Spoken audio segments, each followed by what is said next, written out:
బంగ్లాదేశ్ మొత్తం ఇండియా కాళ్ళు కడిగి ఆ నీళ్లు నెత్తి మీద వేసుకున్నా సరిపోదు. అసలు బంగ్లాదేశ్ అనే కంట్రీ ఫామ్ అవ్వాలి అంటేనే ఇండియా హెల్ప్ చేసింది.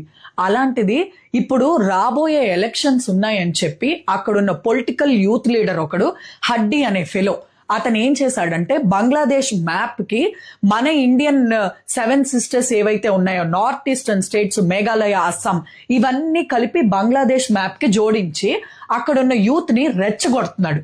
ఆ తర్వాత గుర్తు తెలియని వ్యక్తులు ఆ హడ్డీ అనే యూత్ లీడర్ ని చంపేశారు. ఆ తర్వాత ఈ ప్రొటెస్ట్లన్నీ స్టార్ట్ అయినాయి. అక్కడ ఏం జరుగుతుందిరా అంటే ఇప్పుడు హడ్డీని ఎవరైతే చంపారో వాళ్ళు ఇండియాలో దాక్కున్నారని చెప్పి యాంటీ హిందూ అని చెప్పి స్టార్ట్ చేసి ఒక ఫ్యాక్టరీలో వర్క్ చేసే ఒక హిందూని అతి దారుణంగా చెప్పులతో కొట్టి కాళ్లతో తొక్కి చెట్టుకు ఉరితీసి మరీ సజీవ దహనం చేశారు. అసలు మైనారిటీస్ ని ఎంత దారుణంగా చూస్తున్నారంటే పాకిస్తాన్ లో అయినా బంగ్లాదేశ్ లో అయినా, అదే ఇండియాలో మనం క్రిస్టియన్ మైనారిటీ ఉన్నారు, ముస్లిం మైనారిటీ ఉన్నారు, పార్సీ మైనారిటీ ఉన్నారు. మనం ఎప్పుడన్నా అలా ట్రీట్ చేసామా? బంగ్లాదేశ్ అంత దారుణంగా ట్రీట్ చేస్తుందా? మన ఇండియా ఇలానే కామ్గా ఊరుకోవాలా?